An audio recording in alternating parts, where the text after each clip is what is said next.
The Void Protocol Chapter 3, The Cryogenic Heart. Dying isn't black. It's blue.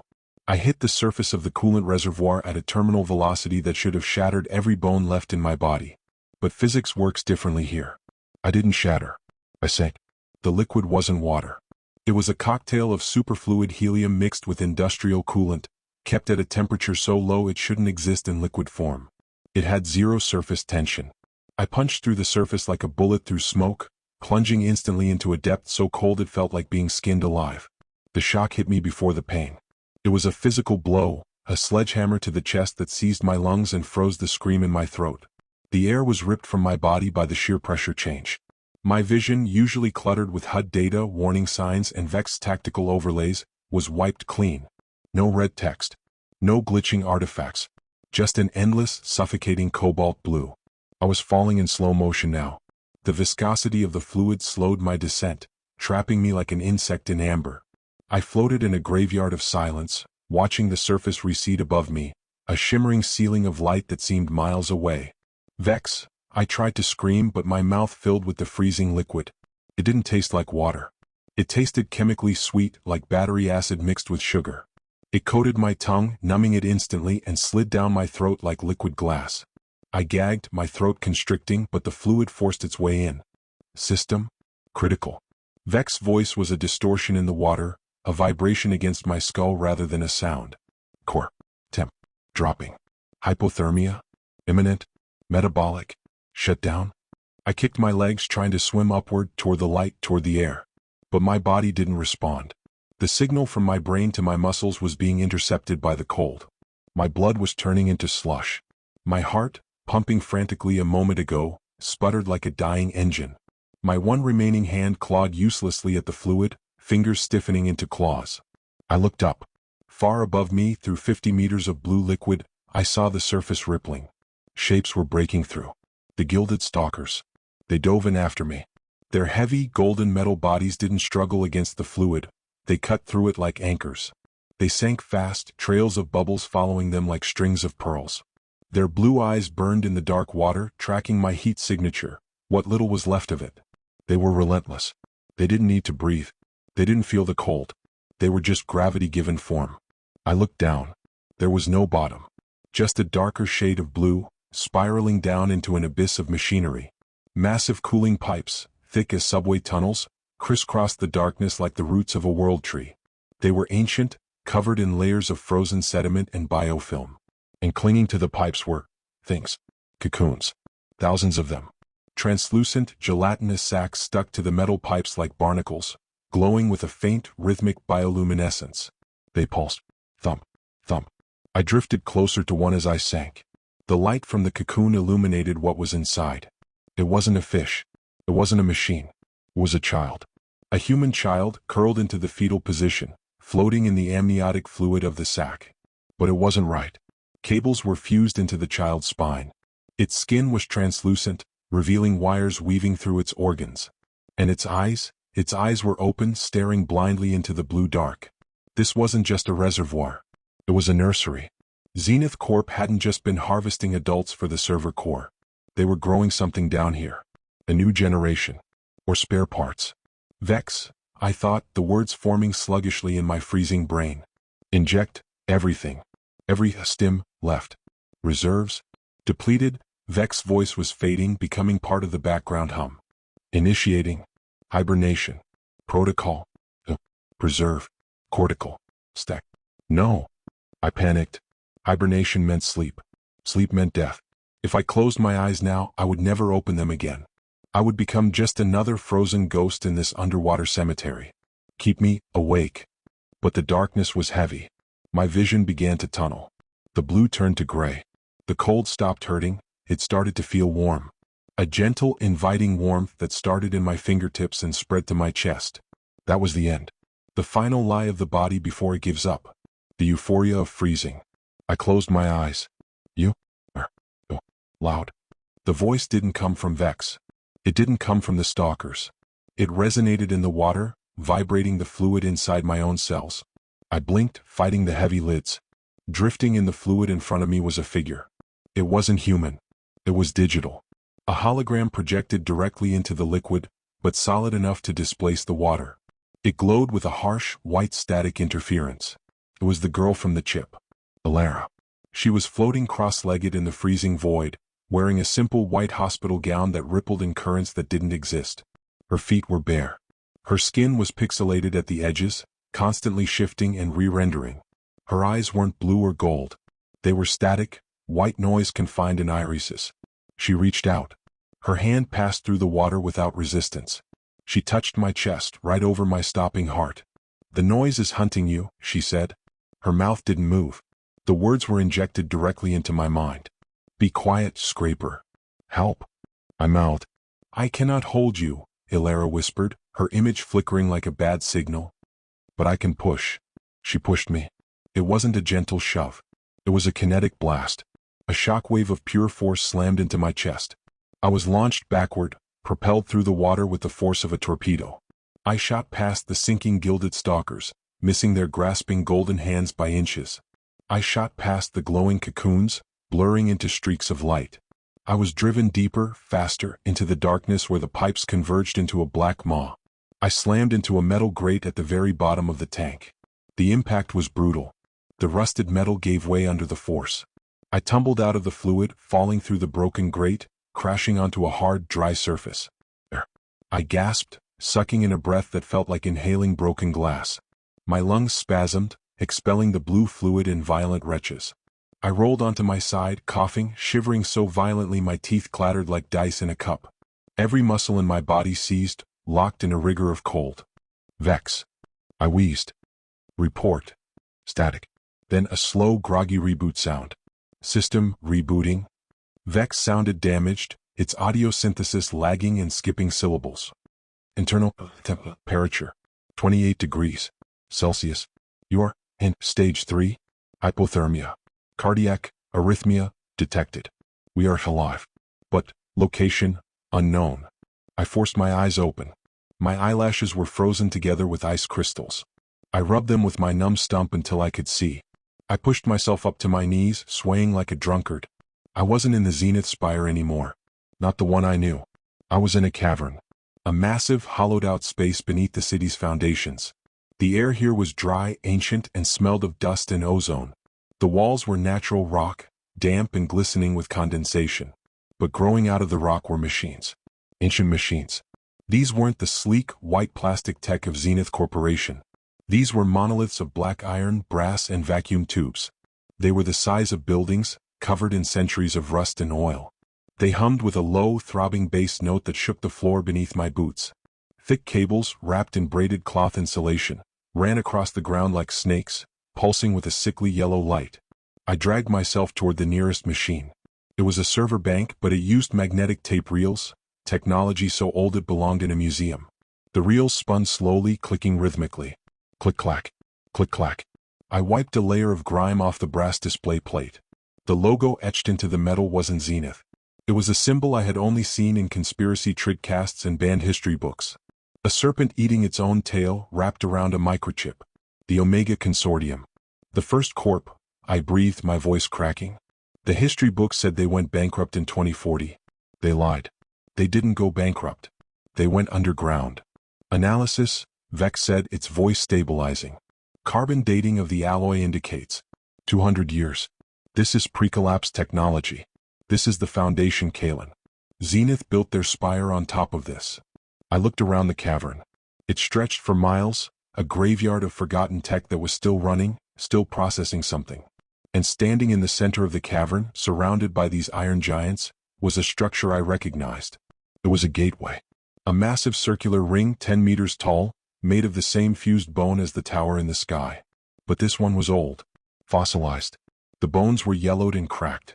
Vines of thick copper wire had grown over it, trying to cage it, trying to keep it shut.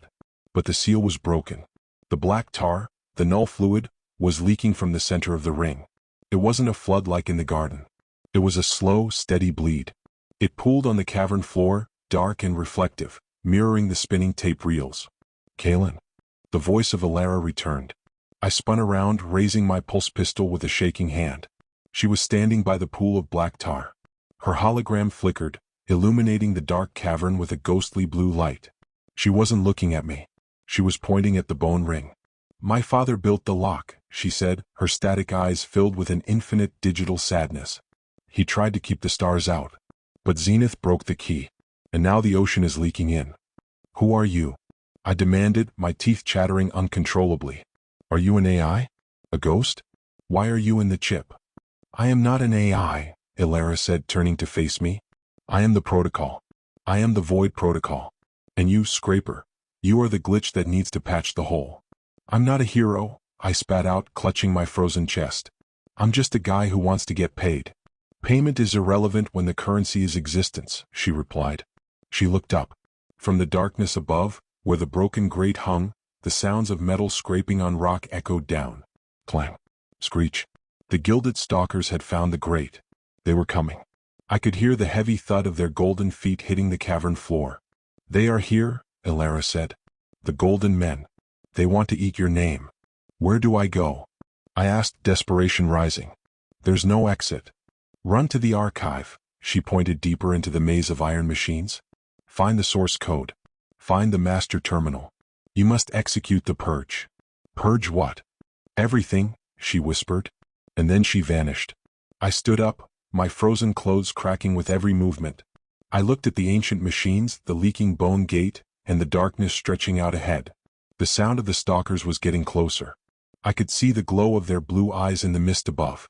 I had jumped out of the frying pan and into the freezer. And in the freezer, the things that had been sleeping for 200 years were starting to wake up. Vex, I said, checking the charge on my pistol.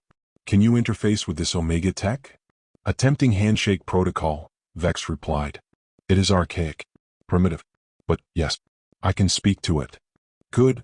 I started to run, my boots echoing on the stone floor. Then ask it how to kill a god.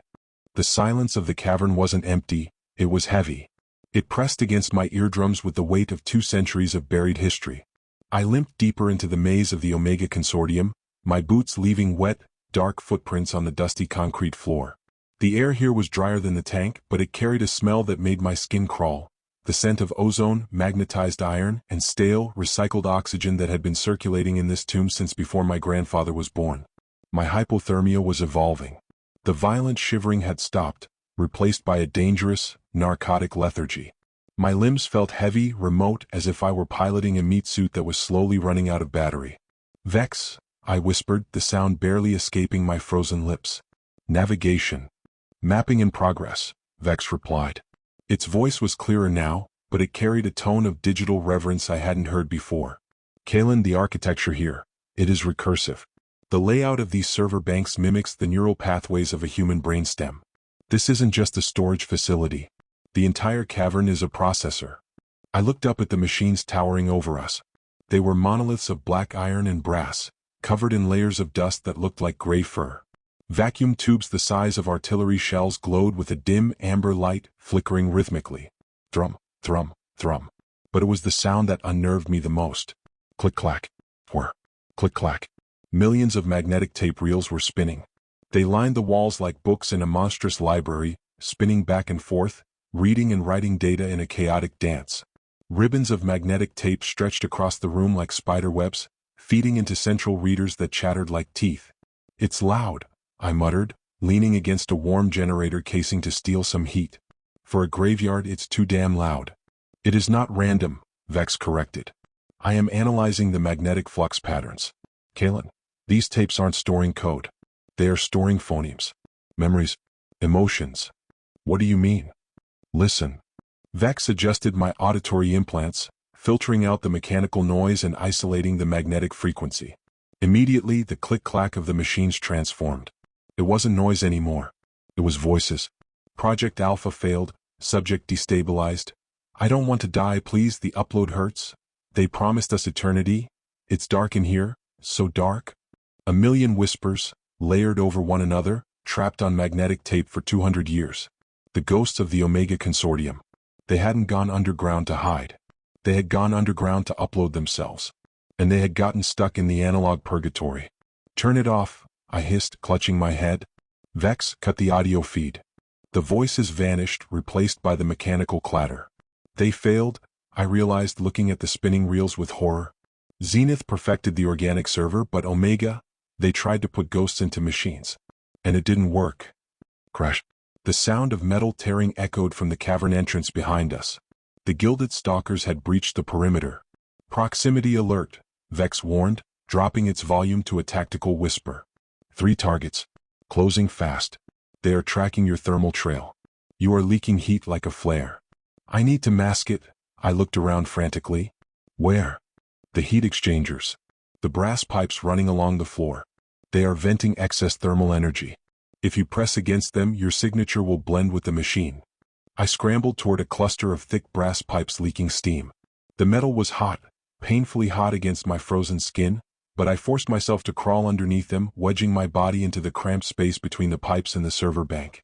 I held my breath. I deactivated my HUD to lower my own electronic signature. Darkness.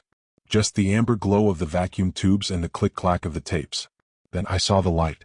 A beam of blue light cut through the gloom, sweeping across the rows of machines. Stomp. Stomp. A Gilded Stalker stepped into view. It was terrifyingly majestic in this ancient gloom. Its gold plating shone with a wet, oily sheen. The flayed skin draped over its shoulders flapped as it moved. The skull made of black tar and wire turned mechanically, its blue eye beams scanning the floor. It stopped 10 meters away from me. It leaned down, inspecting a puddle of blue coolant I had dripped earlier. It dipped a golden finger into the fluid. It tasted it. Meat? The voice boomed from its chest speaker, a distorted, bass-heavy growl that rattled the vacuum tubes. The scaper is close. It straightened up. Its rotary gun spun. It didn't know exactly where I was, but it knew I was here. It started to walk down the aisle of servers, smashing the ancient machines out of its way. It swept its arm, tearing through the ribbons of magnetic tape. The tapes snapped. And as they broke, the voices I had heard earlier spilled out into the air, not as sound but as static ghosts. Sparks flew. Holographic fragments of faces, glitching, screaming faces of the people stored on the tapes, flickered into existence for a split second before vanishing. Help me, zap. No, zap. The stalker was murdering the ghosts. It didn't care. It marched through the history of the world, crushing it under heavy gold feet. I pressed myself flatter against the hot pipes. The heat was burning my chest, blistering the skin, but the pain kept me awake. It kept the hypothermia at bay. Vex, I thought, projecting the words. Is there a weapon here? Anything I can use? Scanning local infrastructure, Vex replied. These machines are connected to a central degaussing coil. It is a defensive mechanism designed to wipe the tapes in case of a raid. If you trigger it, it will unleash a massive electromagnetic pulse EMP. An EMP will kill you, I realized. It will fry my Neuralink. It will fry the stalkers too. Their gold plating is conductive. The null fluid is magnetically reactive. It will solidify them. And me? I'll be lobotomized. Probability of brain death, 40%. Probability of survival without intervention, 0%. Do the math, Kaelen. I watched the stalker get closer. It was 5 meters away. I could smell the rotting lilies. Where is the trigger? The master terminal. Central column. 200 meters ahead. You have to move. I can't outrun it. You don't have to outrun it. You have to outsmart it. Use the environment. The tapes are flammable. The coolant in your lungs, it's flammable. I looked at the pulse pistol in my hand. Then I looked at the vast web of dry, dusty magnetic tape stretching above the aisle. Incendiary round, I ordered Vex. Overcharge the pistol capacitor. Warning, weapon will overheat. Do it. I waited until the stalker was looking the other way. I aimed up, not at the monster but at the ceiling, at a massive spool of magnetic tape directly above the stalker's head. Pew. The superheated slug hit the celluloid tape. Whoosh. The tape ignited instantly. The fire spread along the ribbons like a fused cord, creating a ceiling of flame. Burning plastic rained down on the stalker. The machine roared, swatting at the fire. The heat confused its thermal sensors. The flames reflected off its gold armor, blinding it. Run! Vex shouted. I scrambled out from under the pipes. I didn't look back. I sprinted down the central aisle, my boots pounding on the concrete. Behind me, the stalker fired blindly. BRRRT. Heavy tungsten rounds chewed up the concrete and shattered the vacuum tubes, showering me in glass and sparks. I ran through the burning library. The fire was spreading fast, consuming the memories of the Omega Consortium. The ghosts were screaming now, a high-pitched electronic wail that rose above the gunfire. Left, Vex commanded. Take the maintenance gantry. I vaulted over a railing, landing on a rusted metal walkway suspended over a pit of churning gears. I stumbled, nearly falling, but caught myself. Ahead of me, looming in the darkness, was the master terminal. It wasn't a computer. It was a throne. A massive chair made of iron and woven copper wire sat on a raised dais. Banks of monitors, CRT screens, curved and gray, surrounded it in a semicircle. And sitting on the throne was a corpse. It was a skeleton, dressed in the tattered remains of a lab coat.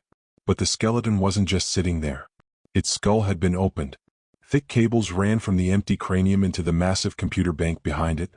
Its skeletal fingers were fused to a keyboard. This was the operator. The prime user who had never logged off. That's him, I panted, rushing up the stairs to the dais. The founder. Interface point located, Vex said.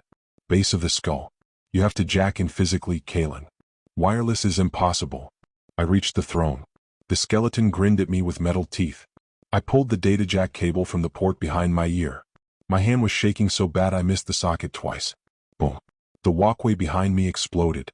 The Gilded Stalker, on fire, its gold skin blackened and melting, leaped onto the dais.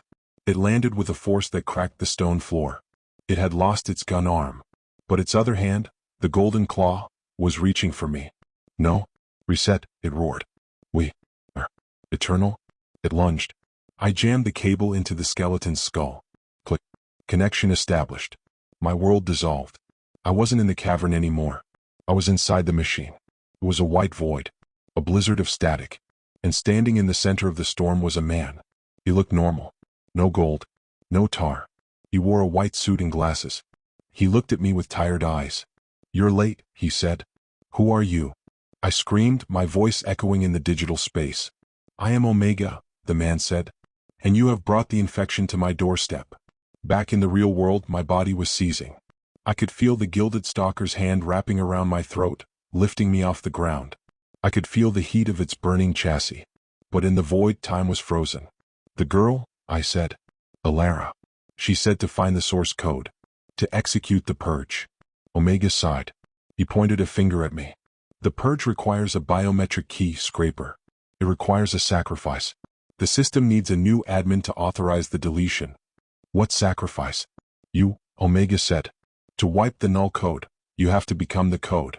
You have to stay here. In the chair. Forever. The white void flickered.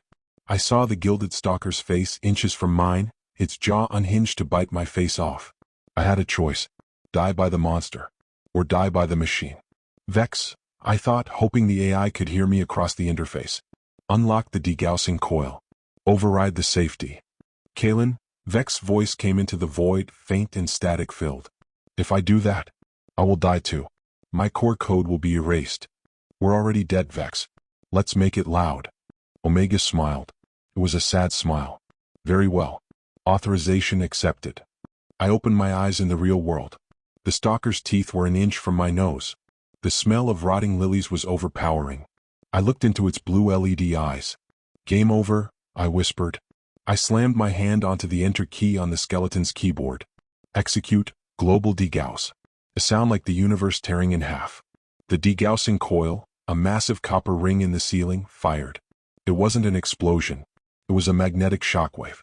An invisible tsunami of energy that washed over the cavern. The lights exploded. The vacuum tube shattered. The Gilded Stalker froze mid-lunge.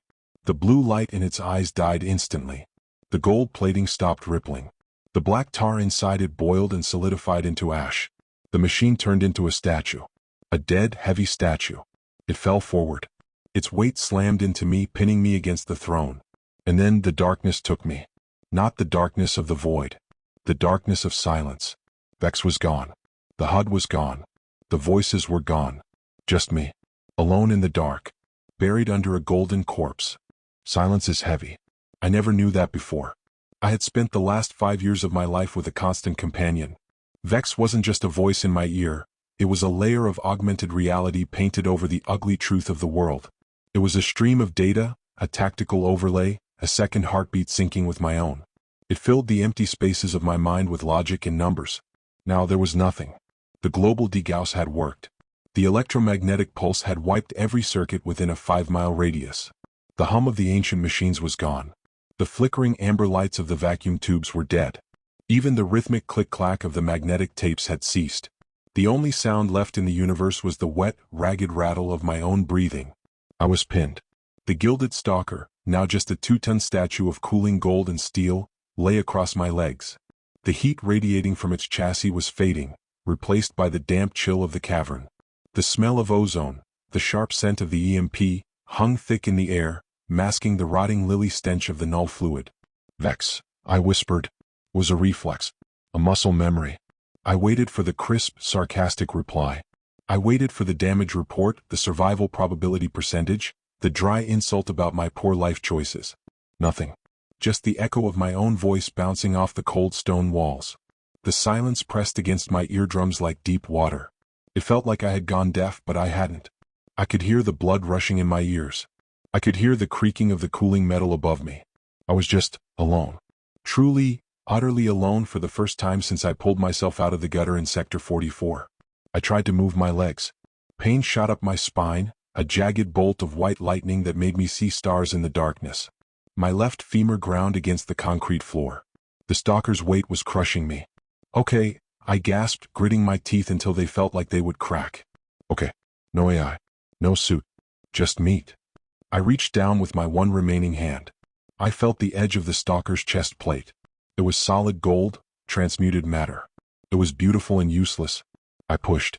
I might as well have been trying to bench press a mountain.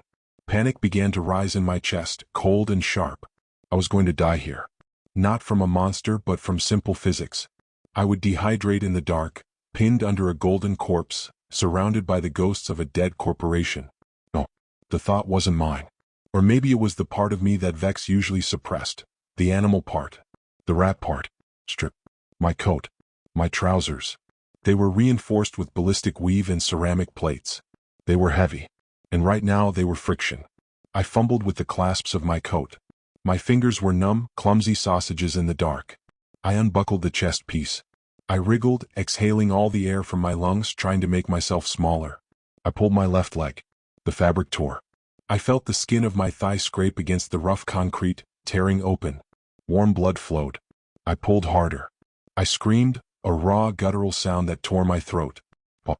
My leg came free. I slid out from under the statue, leaving my boot and half my pant leg behind trapped under the gold.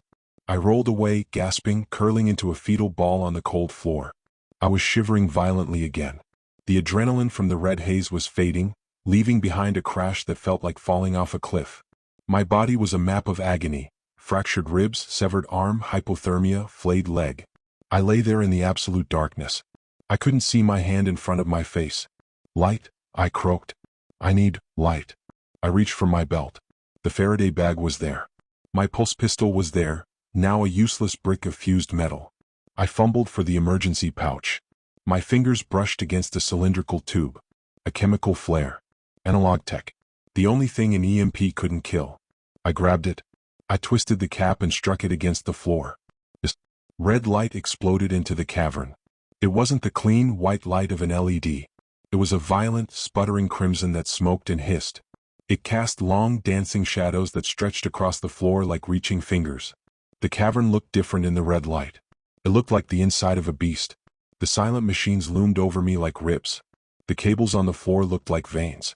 And sitting on the throne, bathed in the bloody light, was Omega. The skeleton of the founder was still fused to the master terminal. The degauss hadn't destroyed him.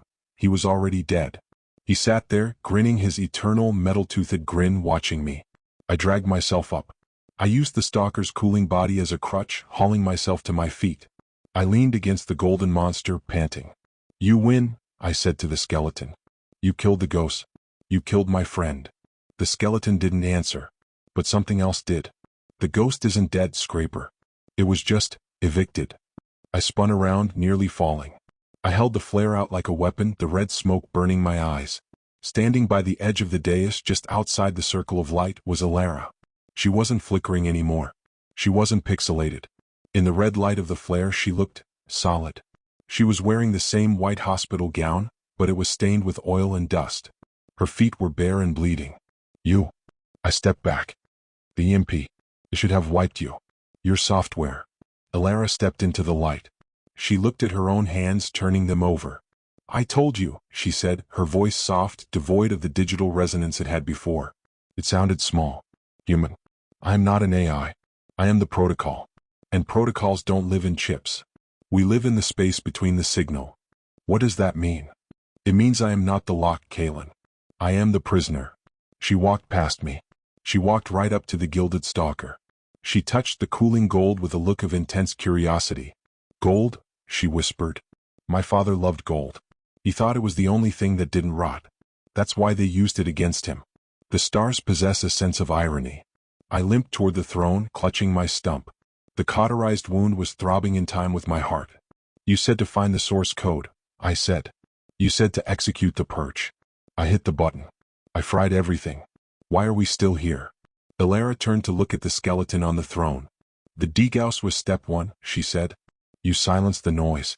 You blinded the eye. But the door is still open. The bone tower is still docked. She pointed at the dead computer terminal. The screen was black, cracked by the EMP. Omega didn't build the gateway to let them in, she said. He built it to leave. He wanted to upload humanity to the stars. He thought the void was heaven. He was wrong, I muttered. He was impatient, Elara corrected. He opened the door before he built the walls. And when he saw what was on the other side, he tried to close it. But you cannot close a door with code. You need a key. The chip, I realized. The cortical stack. That was the key. No, Elara shook her head. The chip was just the cage. I am the key. She climbed up the dais. She stood next to the skeleton of her father. She looked small next to the machinery, a fragile child in a graveyard of giants. To close the door, she said, looking at me with eyes that were too old for her face, someone has to be on the other side to lock it. I stared at her. The realization hit me colder than the liquid nitrogen. You want me to send you back, I whispered. Into the void. Into the Bone City. I belong there, Elara said simply. I was born here in a vat in the nursery. But my mind? My father sent my mind across the gap 20 years ago. I grew up in the dark, Kaelen. I know the songs the stars sing. I know how to make them sleep. If I send you back, I asked, my voice trembling, what happens to the tower? What happens to the infection? The link breaks. The tower falls. The gold turns to dust. The sleepwalkers wake up. And you? She smiled. It was a sad, broken smile. I become the sky. The flare in my hand sputtered. It was dying. The shadows were lengthening, closing in on us. How? I asked. The computer is dead. The keyboard is fried. I can't input a command. Elara reached out. She took the skeleton's hand, the one fused to the console. She didn't type. She snapped the skeleton's finger bone. Underneath the bone, buried deep in the wrist of the corpse, was a manual override lever. A rusted iron switch, purely mechanical. Analog. The dead switch, she said. Father always kept a backdoor. But it requires 2 hands to turn. One to hold the circuit open. One to pull the lever. She looked at my stump. Then at my remaining hand. I can hold the circuit, she said. But I don't have the strength to pull the lever. My body, this projection, it is weak. I looked at the lever. It was rusted shut. It would take every ounce of strength I had left. If I do this, I said, I'm stuck down here. The elevator is dead. The way out is blocked. Yes, she said. You will die in the dark, Scraper. But the world above, the sun will shine on them again. I laughed. It was a dry, rasping sound. I hate the sun, I said. It hurts my eyes. I dropped the dying flare. It rolled across the dais, casting a final, flickering red glow on the skeleton's grin. I stepped forward. Do it, I said. Elara nodded. She placed her hands on 2 copper contact plates on either side of the console. Now, she screamed. Her body ignited. Not with fire. With blue light. She became a conduit. The residual energy of the cavern, the static charge left by the EMP, the magnetic flux of the tapes, surged through her. She arched her back, screaming in a voice that sounded like tearing metal. The console lit up, not with electricity but with the sheer force of her will. I grabbed the iron lever. It was cold. Rough. Real. I planted my feet. I gritted my teeth. I pulled. Screech. The metal protested. 200 years of rust fought against me. My muscles burned. My vision grayed out. My fractured ribs felt like they were stabbing into my lungs. Come on, I roared, putting my entire weight into it. Move, you son of a bitch. The lever moved. An inch. 2 inches. Clunk. It slammed down. The floor of the cavern shook. A deep, seismic boom echoed from the bowels of the earth. Above us, the ceiling of the cavern, the foundation of the Zenith Spire, split open. But it wasn't the bone tower coming down. It was gravity returning. The connection was severed. The blue light in Alara's eyes flared one last time. She looked at me. And in that split second, before the light consumed her, she didn't look like a protocol. She looked like a scared little girl. "Thank you," she whispered. Then she exploded. A shockwave of blue energy blasted outward. It hit me like a physical wall. I was thrown backward, off the dais, tumbling down the metal stairs. I hit the concrete floor hard, my head cracking against the stone. Darkness took me. Scene transition, the aftermath. I don't know how long I lay there. Minutes? Hours? The silence was different now.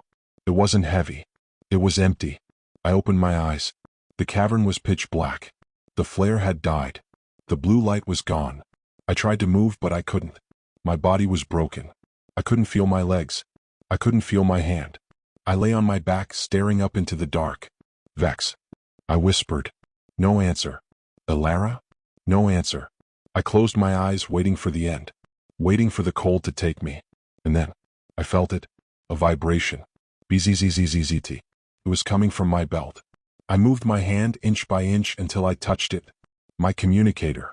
An old, analog radio I kept for emergencies. It had been fried by the EMP. It should be dead. But it was vibrating. I fumbled with it, bringing it to my ear. Static. White noise. And then, a voice.